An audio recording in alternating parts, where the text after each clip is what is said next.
Кутмандуу кечиңиздер менен урматтуу биздин көрүүчүлөр. Эфирде Жогорку Кеңештин басма сөз кызматы тарабынан даярдалган парламент берүүсү.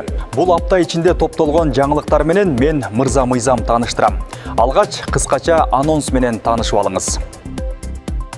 Президент Садыр Жапаров Жогорку Кеңештин депутаттары менен бир катар социалдык экономикалык маселелерди ачык талкуулады. Парламенттер аралык кызматташтык жанданууда. Төрага бир катар элчилер менен жолугушууларды өткөрдү. Аймактарда курмук жаткан социалдык объекттердин абалы кандай? Парламенттин 2 депутаттык тобу бул абалды талкуулады. Ушул жана башка маалыматтар менен алдыда тааныштырабыз. Мындан ары сиздерге Мырза Мыйзам жана Айым Кеңеш кызы парламенттин иши тууралуу айтып беребиз. Бул аптада парламентте депутаттар менен бир катар социалдык экономикалык маселелер ачык талкууланды. Ошондой эле өлкө башчысы парламенттин ишин санариптештирүү, коомдук биримдик, кадр саясаты жана жемкорлук менен күрөштү күчөтүү маселелерине депутаттардын көңүлүн бурду. Бүгүн Жогорку Кеңеште жаңы дайындалган 7 министр жана улуттук коопсуздук боюнча мамлекеттик комитеттин төрагасы ант беришти. Иш-чарага президент Садыр Жапаров баштаган министрлер кабинетинин мүчөлөрү катышты. Жаңы жетекчилердин антын кабыл алган соң өлкө башчысы айрым жагдайлар боюнча билдирүү жасады. Илгертен бери келе жаткан бөлүнүүнү акыры жок кылам деп өзүмө сөз бергем. 5 жылдын ичинде байкасаңыздар керек, кадимкидей бөлүнүп жарылуу деген жок болуп калган, андай сөздү унутканбыз. Мисалы акимдерди, сотторду жана башка мамлекеттик кызматкерлердин бардыгын ротация кылганбыз. Жыйынтыгын жакшы берип атат бүгүнкү күндө. Эми Кудай буйрса алдыда келе жаткан убакта эмдиги жылы студенттерди дагы ротация кылабыз. Мисалы жалпы 10 000 бюджеттик орун берет экенбиз. Ошонун 5 000 түндүккө, 5 000 түштүккө беребиз дагы. Студенттерди толук ротация кылабыз. Акылман мектебин билесиздер, сиздер Мыйзамда кабыл алып бергенсиздер. Акылман мектебинен чыккан окуучулар кийин вузду бүтүп келгенден кийин бир күн дагы ишсиз калбайт көчөдө. Келечекте Кудай буйрса ушул иштер бүткөндөн кийин бул кадр, каяктык кадр деген баякындай оору жок болот. Бул кадр билимдүү, илимдүү, тажрыйбалуу менеджер деген принциптер менен кызматка алына башташат. Келечекте биздин жасай турган иштерибиз дагы арбын. Өзүңүздөр билесиздер, Кудай буйрса жакынкы бир 10-15 жылда 30 өнүккөн өлкөнүн катарына киребиз деп турабыз, экономикасынын кирешеси боюнча. Ошондуктан аны дагы ишке ашырышыбыз керек. Дүйнө тынч эмес, муну да көрүп турасыңар. Ошондуктан ынтымакта эл үчүн, мамлекет үчүн гана иштеп беришибиз керек. Жеке кызыкчылык үчүн эмес. Садыр Жапаров Жогорку Кеңештин ишин санариптештирүү депутаттар үчүн маанилүү стимул болоорун белгиледи. Парламенттин ишин толук санарип форматка өткөрүү мыйзам долбоорлорун кароо процессин тездетип, депутаттардын ишин жеңилдетет. Марле Мырза менен сүйлөштүк. Жогорку Кеңешти планшетке, ноутбукка өткөрүп, электрондук парламент кылуу боюнча. Төрага Мырза орг техника менен жакын дос экен, мени ошол кубантты. Анткени өзү мындай түшүнгөн, билген адам тез өткөрөт деп ойлойм. Кагаз менен калемди унуткула, мына замандын талабы ушундай. Ноутбукка, планшетке өтүп алсаңар, бир эле адам кабинетте отуруп, мисалы бардык материалдарды, долбоор болобу, мыйзамдын өзүн болобу, же жана башка документтерди бир эле адам таратып коет. Дагы бир жакшы жери, бул компьютерде 15-20 жылдык архивдер сакталат. Мисалы 65 тонна кагазга, силердин Жогорку Кеңештин толук баягы 65 тонна короткон кагазына баткан материалдарды бир эле ушуга батырып. Биз мисалы өкмөттү 3 жыл мурун электрондук өкмөткө өткөзгөнбүз. Миллиарддаган сомдорду экономдоп калдык. Келиңиздер, сиздер дагы экономдоңуздар, ошол экономдогон акчаңыздарды лучше силердин фондуңарга бөлүп берели. Андан соң президент менен депутаттардын ортосунда алгачкы жолу эркин баарлашуу болду. Өлкө башчысы Садыр Жапаров эл өкүлдөрү менен ачык пикир алмашып, алардын суроо талаптарын жана сунуштарын төз угуу үчүн атайын убакыт бөлүп келгенин белгиледи. Мындай ачык диалог мыйзам чыгаруу жана аткаруу бийлигинин ортосундагы кызматташууну бекемдеп, мамлекет үчүн маанилүү маселелерди биргелешип чечүүгө өбөлгө түзөт. Депутаттарда бул мүмкүнчүлүктөн пайдаланып, маанилүү маселелерди көтөрүп, өз сунуш пикирлерин билдиришти. Региондордогу дагы мамлекеттик ипотекалык компаниянын ишин көзөмөлдөп, ошолорго дагы бир мүмкүнчүлүк берсеңиз региондорго дагычы. Мен түшүнөм, акча каражаты тартыш. Бирок мүмкүн болушунча бүгүнкү күнү салынып атат. Мисалга ушул биздин Алай районунда кечээ күнү эле шайлоочулардын жолугуп келгенде ошол көптөн көп суранышып, ушул күтүп атышат да. Азыр 4% менен 25 жылға беріледі, білесіңер да. Мына алып атады. Быйыл бір 10 миңден ашық, 20 миңге чукул үй бүлөгө квартира беребиз. Анткени 2 жыл, 3 жылдан бери салынып аткандар массалык түрдө бүтүп атат да. Ош, Жалал-Абад, Баткен, анан ушу Чүй, Бишкекте көпчүлүгү. Таласка бир аз салынып атат, Нарын экөөнө азыраак, Көлгө салынып атат, Чолпон Ата, Балыкчы, Караколго. Ошентип айылдарга чейин жетебиз бара-бара. Ушул эле жагдайга токтолгон депутат Алтынбек Кылычбаев Садыр Жапаровдон мугалимдер менен дарыгерлерге да укук коргоо органдары сыяктуу ипотекалык батыр берүүдө артыкчылык карап берүүнү суранды. Ошондой эле жол менен ипотекалык үй менен камсыз кылууну мугалимдерге жана медицина кызматкерлерине берсек болобу? Болот, берип атабыз. Аскер кызматкерлериники бүтүрөбүз. 1050 квартира бар. Бул улуттук коопсуздук кызматына, коргоо министрлигине, анан милиция кызматкерлерине и госохрана ушуларга ошону берип бүтөбүз. Андан кийин ошол бере баштайбыз. Бирок бая аралаштырып берип атабыз мугалимдерге, медиктерге баягы үйлөрдү тапшырып атабыз го, бүткөн үйлөрдү. Ушундай колдоону сөзсүз түрдө колдонсок жакшы болот. Негенде мугалимдер бизди тарбиялаган, биздин келечектеги жаштарды тарбиялап билим берет да. Эл өкүлү Айгүл Карабекова атамекендик өндүрүшчүлөрдү колдоо жагдайын көтөрүп, Кыргызстанда жападан жалгыз медициналык шприц чыгарган заводдун абалына көңүл бурду. Анын айтымында, акыркы убакта мамлекеттик буйрутмалардын саны азайып, ишкананын ишине олуттуу таасирин тийгизип, ал тургай жабылып калуу коркунучун жаратууда.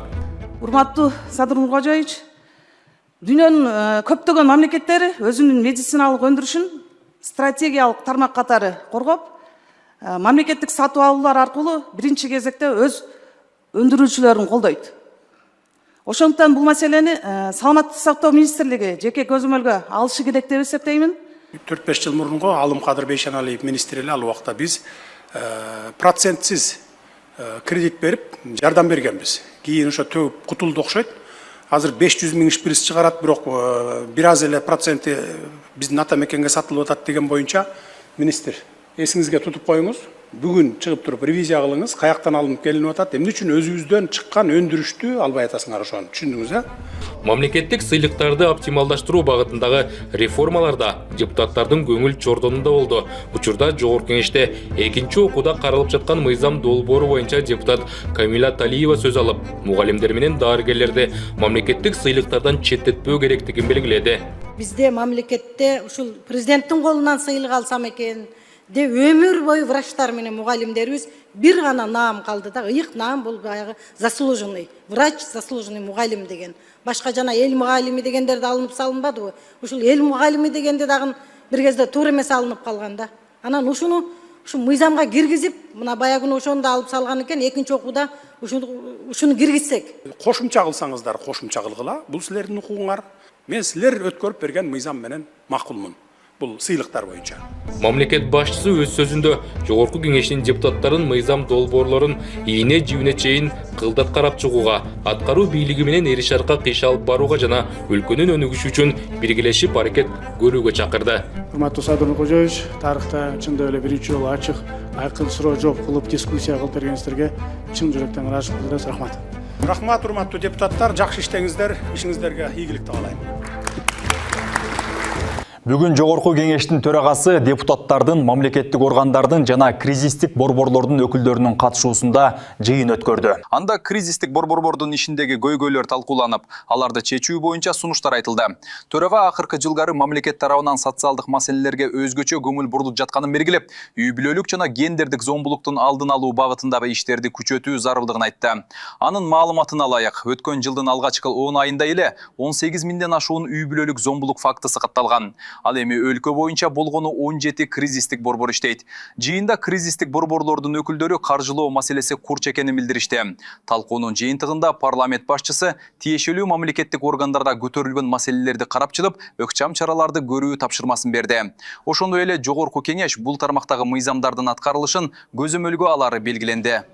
Айрыкча ушул коомдогу ар кандай зордук зомбулуктагы аларды алдын алуу, үй бүлө институтун бекемдөө, аялдардын жана балдардын укуктарын коргоо жаатындагы иштерди жигердүү жүргүзүш керек деп биз дагы ал боюнча иштеп келебиз жана bundan дагы иштегенге дайынбыз. Биз дискуссия катары, суроо жооп катары сиздердин көйгөйлөрүңүздөрдү ачык айкын угуп, кайсыл жерде кандай көйгөйлөр бар, мыйзамда кандай үчүлүштөр бар, ошону мына чечкенге сиздер менен чогуу отурабыз.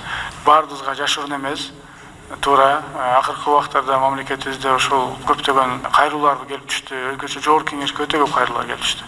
Анан ар бириңиздерди өзүнчө чакырып, ар бириңиздер менен өзүнчө отургандан көрө биз бул маселеге ушул жерден өзүбүз отуруп карап койсок, андан соң тийиштүү эгерде мыйзамдарда үчүлүштөр болсо, биз аны сиздерге алмаштырып бергенге даярбыз, өзгөртүп бергенге даярбыз. Болгону ушул кайсыл реалдуу проблемалар бүгүн бар же жок, эмне үчүн чечилбей атат, чечилсе чечилиш жолундагы так аныктоо болсо. Ошондой эле парламент жетекчиси түрк мамлекеттеринин парламенттик ассамблеясынын башкы катчысын кабыл алды. Жолугушууда тараптар парламенттик дипломатия аркылуу боордош өлкөлөрдүн кызматташтыгын чымдоо маселесин талкуулашты. Марлен Маматалиев Жогорку кеңеш түрк мамлекеттеринин парламенттери менен тыгыз иш алып барып, ассамблеянын алкагындагы биргелешкен долбоорлорду колдоого даяр экенин белгиледи. Ошондой эле быйыл күздө Түрк БАнын кезектеги пленардык жыйыны Кыргызстанда өтөрү айтылып, ага даярдык жана алдыдагы биргелешкен иш-чаралар тууралуу пикир алмашуу болду. Борбордук шайлоо комиссиясында кыскартуулар күтүлүүдө. Сунушталган жаңы мыйзам долбоору БШКнын мүчөлөрүнүн санын 7ге чейин кыскартууну көздөйт. Демилгечилер бул жөн гана сандык өзгөрүү эмес, натыйжалуулукка карай жасалган кадам экенин белгилешүүдө. Борбордук шайлоо комиссиясында кыскартуулар күтүлүүдө. Жогорку кеңештин кароосуна сунушталган жаңы мыйзам долбоору комиссия мүчөлөрүнүн санын 12ден 7ге чейин азайтууну көздөйт. Демилгечи депутаттардын бири Нурбек Сыдыгалиевдин айтымында, мыйзам долбоору Борбордук шайлоо комиссиясынын курамын оптималдаштыруу жана түзүү тартибин жакшыртуу үчүн иштелип чыккан. 2010 жылы ушул парламентский правление болгондо, ошондо бул тоже БШКнын мүчөсү кабыл алынганда 12 болупчу. Анткени деген 3кө бөлүнчү да, жогорку кеңеште өзүңөр билгендей бизде оппозиция да бар болчу. Оппозиция позиция болуп бөлүнчү. Андан кийин президент сунуш кылчу да өзүнүн ошол мүчөлөрдү. Ошондо 3кө бөлүнүп, ошон үчүн 12ге туураланган да. Азыр болсо мына жогорку кеңеште конституцияга изменение кирген. Жаңы эреже боюнча Борбордук шайлоо комиссиясынын 7 мүчөсүн дайындоо тартиби төмөндөгүдөй болот. 3 мүчө президенттин сунуштамасы менен, 4 мүчө жогорку кеңештин демилгеси менен депутаттык топтор аркылуу шайланат. Бул бийлик бутактарынын ортосундагы тең салмактуулукту сактап, комиссиянын көз карандысыздыгына доо кетирбейт деп ишендиришет демилгечилер. Бирок бул демилге парламенттин конституциялык мыйзамдар боюнча комитетинин жыйынында кызуу талаш жаратты. Депутат Гүлнара Акимбаева юридикалык тоскоолдуктарга токтолду. Эгерде Борбордук шайлоо комиссиянын курамы 7 адамдан турса, конституциянын 70 жана 80 беренелерине туура келбейт. Андыктан Борбордук шайлоо комиссиясынын курамынын жарымы президенттин сунушу менен болуп аткандыктан, экинчи жарымы жогорку кеңештин демилгеси менен болгондуктан байланыштуу алардын курамы 2ге бөлүнүш керек. Азыр сиз айтып атасыз, өзгөртүп 8ге жеткизебиз депчи. Документте белгиленгендей бул реформа кошумча каражатты талап кылбайт. Тескерисинче айлык акы жана социалдык төлөмдөрдү азайтуу аркылуу казынага пайда алып келет. БШКнын бир мүчөсүнүн орточо жылдык маянасы 585 000 сомду түзөрүн эске алсак, жылына 2 миллион сомдон ашык каражат үнөмдөлөрү белгилүү болду. Ал эми депутат Медербек Алиев Борбордук шайлоо комиссиясы өлкөдөгү эң жооптуу орган экенин белгилеп, анын курамына шайлоо системасын терең түшүнгөн, кесипкөй адистер гана келиши керектигин эскертти. В подборе членов Центральной избирательной комиссии важно, чтобы они были исключительно профессионалами, ведающими вопросами выборного законодательства. Потому что коллеги не дадут соврать, когда идет выборный процесс, столько проблем, столько нарушений законодательства, столько бири-бирине арыздар жазат. Ошолорго мыйзамдын алкагында туура баа берип, ошол оор саясий процессти туура нукка салганга, ошол 7 адам должны обладать высокой квалификацией, глубинным знанием выборного законодательства, да. Шайлоо өнөктүк учурунда талапкерлерди каттоо, арыздарды кароо жана талаш тартыштарды чечүүдө комиссия маанилүү ролду ойнойт. БШКнын төрагасы Тынчтык Шайназаров жаңы түзүм шайлоо процессинин ачыктыгын арттырып, ички координацияны ыкчамдатарына токтолду. Burada misal 120 депутат болчу. Ушул норма киргенде азыр эми 90. Депутаттардын саны деле азайып баягы. Мисалы эсептөө палатасы эми ал башка негиздер менен, бирок ошол менен биргеликте 9дан 3кө азайып атат. Ошондуктан эми депутаттар ушундай демилге менен чыгып атышат. Биз каршы эмеспиз. Эми азыр мына мисалы эгерде депутаттар колдоп Борборлук шайлоо комиссиянын мүчөлөрүнүн саны 8 түзсө, 4-ün президент сунуштайт, 4-ü жогорку кеңеш. Мүмкүнчүлүк бар да азырчы. Бир катар депутаттар тарабынан демилгеленген бул мыйзам долбоору жогорку кеңеште биринчи окууда жактырылды. Бул жумада агрардык саясат, суу ресурстары, жер казынасын пайдалануу, экология жана айлана чөйрөнү коргоо боюнча комитети министрликтин отчетун укту. Абанын сапатын жакшыртуу, таштандыларды башкаруу жана өзгөчө корголуучу аймактарды өнүктүрүү боюнча иштер тууралуу маалымат берилди. Жогорку кеңештин тармактык комитети жаратылыш ресурстары, экология жана техникалык көзөмөл министрлигинин былтыркы жылы аткарган иштеринин отчетун укту. Министрдин орун басары белгилегендей, Кыргызстанда абанын сапатын жакшыртуу боюнча 50 миллион долларлык долбоор ишке ашырылууда. Проекттин алкагында абанын сапатын көзөмөлдөө үчүн 5 шаарга автоматтык станциялар орнотулары пландалууда. Абан сапатын ыкчам көзөмөлдөө үчүн 2 көчмө лаборатория сатып алуу үчүн келишим түзүлдү.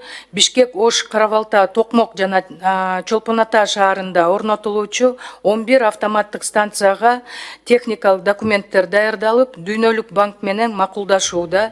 Негизинен жыйында абанын сапатын жакшыртуу, таштандыларды башкаруу, материалдык техникалык базаны жаңылоо, өзгөчө корголуучу аймактардын ишин өнүктүрүү, ысык көлдүн экологиясын коргоо, геологиялык чалгындоо жана кен казуучу ишканаларга лицензия берүү маселелери талкууланды. Бул багытта депутаттарда суроо талаптар арвын болду. Биздин элибиз ошол тоо кен калдыктары сакталган жайларда жайгашкан, мисалы үчүн элдер жашайт да. Жарандарыбыздын ошол суу ичкени канчалык деңгээлде жооп берет. Кыргызстанда калдыктарды башкаруунун жаңы системалуу механизмдери киргизилүүдө. Министрликтин маалыматы боюнча, калдыктарды башкаруу системасын реформалоонун алкагында министрлер кабинетинин токтому менен эко оператор мамлекеттик ишканасы түзүлгөн. Ал өндүрүүчүлөрдүн кеңейтилген жоопкерчилик принцибин ишке ашырат. Депутат Улукбек Карыбек уулу бул реформанын натыйжасында Бишкек шаарынын айланасындагы таштанды полигондорунун абалы кандай болоорун кызыгып сурады. Ушу Бишкектин айланасындагы таштандыларды, мисалы үчүн жакын жердеги баарысын жойгонго мүмкүнчүлүк болобу? Ушуну ишке ашыруу үчүн кандай иш аракеттер жүргүзүп атасыздар? Качан жабылат Бишкектин айланасындагы таштандылар? Бишкек шаарынын мэриясы менен бир катар иштерди сүйлөшкөнбүз. Ушул жылы буйруса Бишкек шаарынын аймагындагы полигондордун баарын жаап, бир эле центральный эле полигонго ташый турган мерчемделип атат. Министрликтин маалыматында Кыргызстанда бүгүнкү күндө жер казынасын иштетүүгө 2014 лицензия берилген. Акыркы 5 жылда кендерди иштетүүдөн бюджетке 217,9 миллиард сом салык жана башка төлөмдөр түшкөн. Ошондой эле алтын өндүрүү көлөмү да өскөн. Эгер 2020 жылга чейин жылына орточо эсеп менен 15 тонна алтын өндүрүлсө, 2021-25 жылдары бул көрсөткүч жылына 26 тоннадай болгон. Ошентип жалпысынан 5 жылда 141 тонна алтын казылып алынган. Ал эми эл өкүлү Айбек Алтынбеков Жалал Абад облусундагы жаңгак токойлордун статусу боюнча маселени көтөрдү. Анын айтымында бул жергиликтүү тургундар көп жылдардан бери айтып келе жаткан көйгөй. Депутат белгилегендей, мамлекеттик жаратылыш коргоонун макамы аймактагы жашоочулардын турмуш шартына кыйынчылыктарды жаратып жатат. Ал жерде жер аянттары жок, айдоого үлүштүк жерлер жок ал жерде. Бир гана ошол токой менен гана алектенип келишет да. Менин көтөргөн маселем ошонун статусун өзгөртүү боюнча. Эгерде биз жаратылыш коргоону статусун өзгөртүп ала турган болсок, анда биз ал жерде туризмди тартуу боюнча ар кандай азыркы баягы колдонсок болот. Андан кийин ошонун мөмөсүн жайыт катары колдонсок болот. Бирок буфердик зонасын, өзөктүк зонасын сактоо менен. Учурда баңгызаттардын жаңы түрлөрү көбөйүп, алардын катарына психотроптук, күчтүү таасир этүүчү заттар жана прекурсорлор да кирет. Мындан улам наркотикалык заттарга байланышкан түшүнүктөрдү кеңейтип, көзөмөлдү күчөтүү максатында мыйзам долбоору сунушталды. Парламенттин тармактык комитети демилгеленген мыйзам долбоорун биринчи окууда карады. Ички иштер министрлигинин маалыматына ылайык, мурда баңгилик негизинен 25-30 жаштан жогору адамдар арасында кездешсе, азыр синтетикалык заттарды колдонуу 13-14 жаштагы өспүрүмдөр арасында да кеңирээк колдонулуп баштады. Ушуга байланыштуу бул көйгөйдү чечүү жана баңгизаттардын мыйзамсыз жүгүртүүсүнө каршы күрөштү күчөтүү максатында атайын мыйзам долбоору сунушталууда. Мындан 10 жыл мурун наркозаттардын алгачкы түрү кайсы эле? Героин и дүңк деп коет простонародье. марихуана. Азыр түрлері бар. Спайс, мефедрон, альфа-ПВП, дағы башкалары.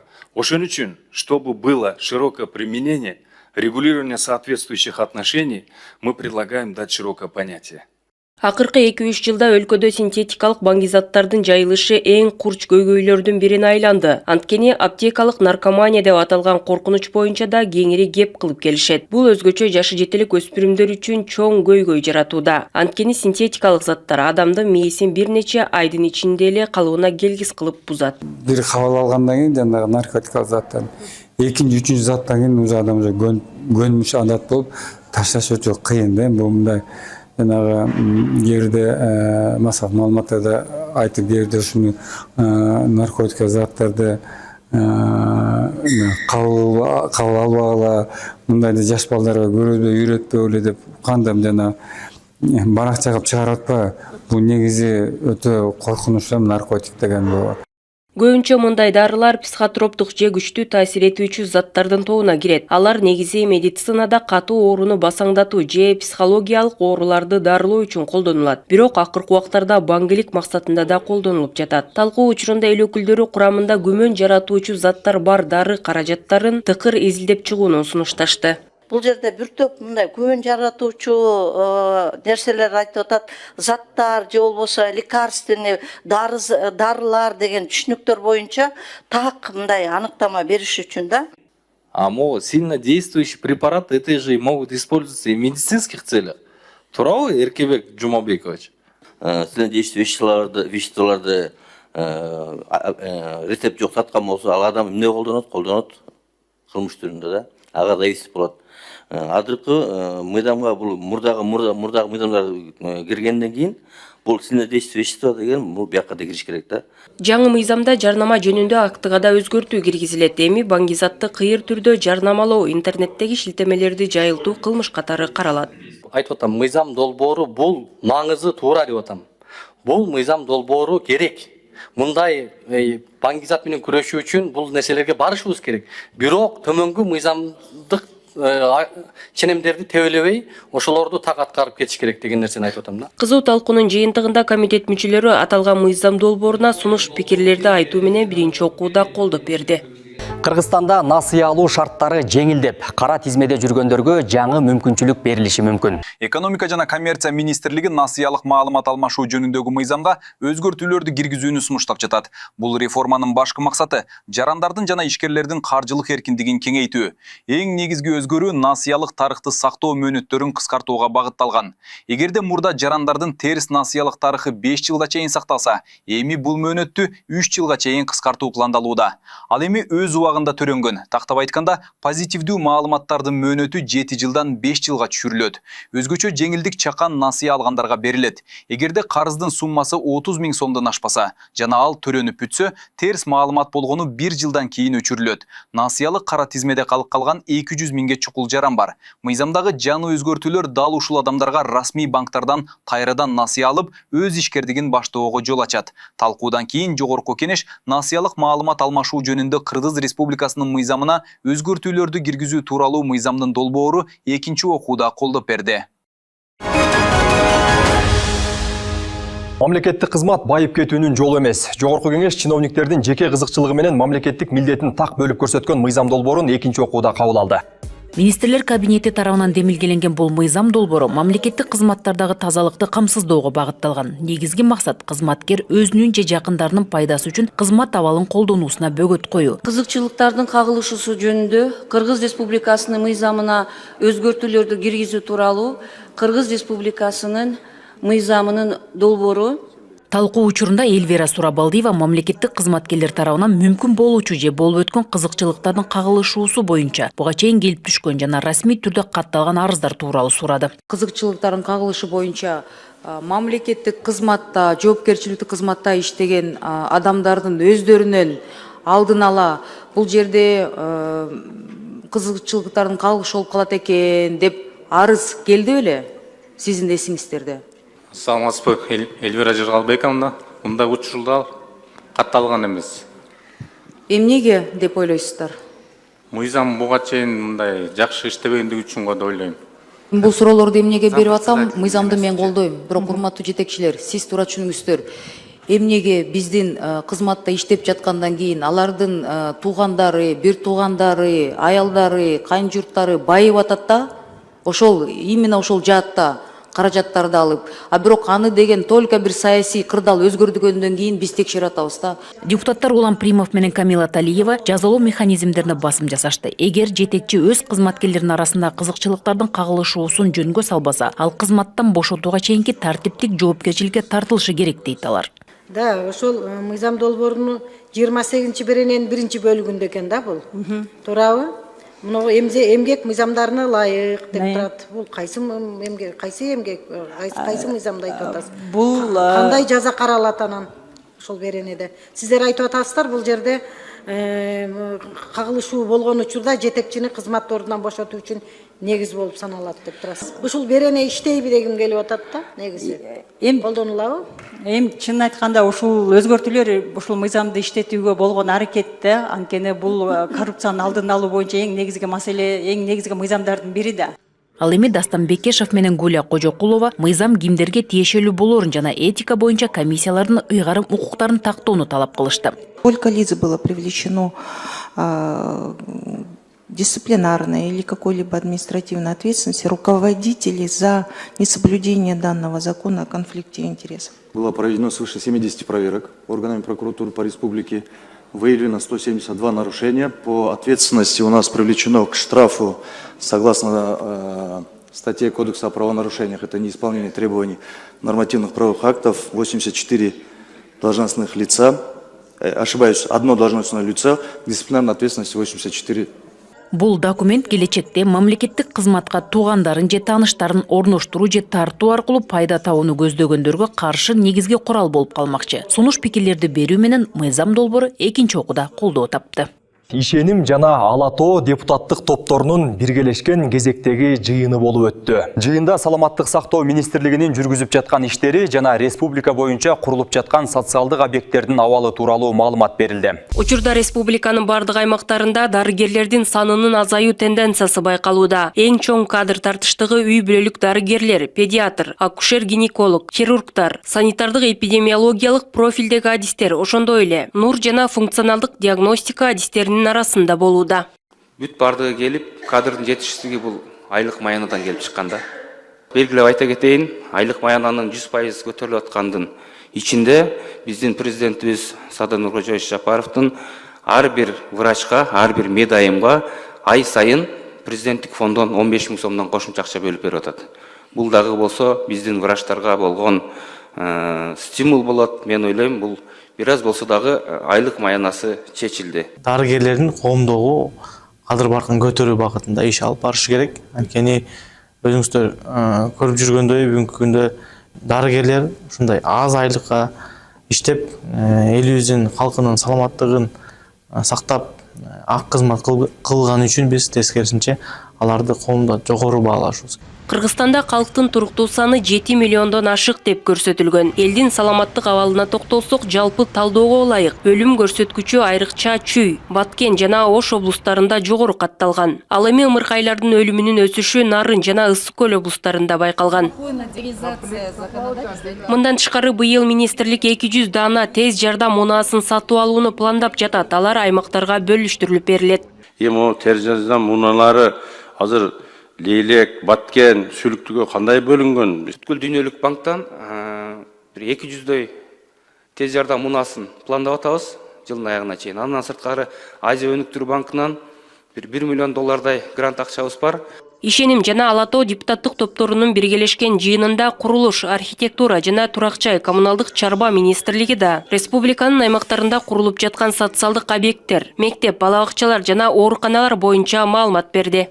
2026 жылы республикалык бюджеттин эсебинен каржылануучу объекттин тизмеси азыркы күнгү бекитилген тизмесинин негизинде 364 объект бекитилген.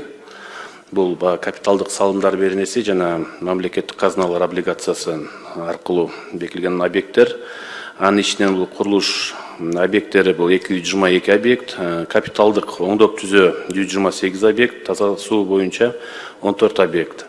Мындан тышкары учурда республика боюнча жалпы 142 объекттин долбоордук сметалык документтери даярдалууда. Жыйында депутаттар шайлоо округтарындагы оңдоп түзөөгө муктаж болгон социалдык мекемелер тууралуу маселелерди тизмектешти.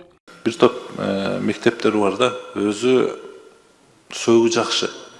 Ошонун капиталдык салымдар беренесине киргизип, ушуну капиталдык ремонтунан өткөзүп шарт түзүп берсек, себеби бир айылдан бир айылга же башка бир мекемеге барып окуп аткан учурлар көп кездешип атат да, кайрылууларда да.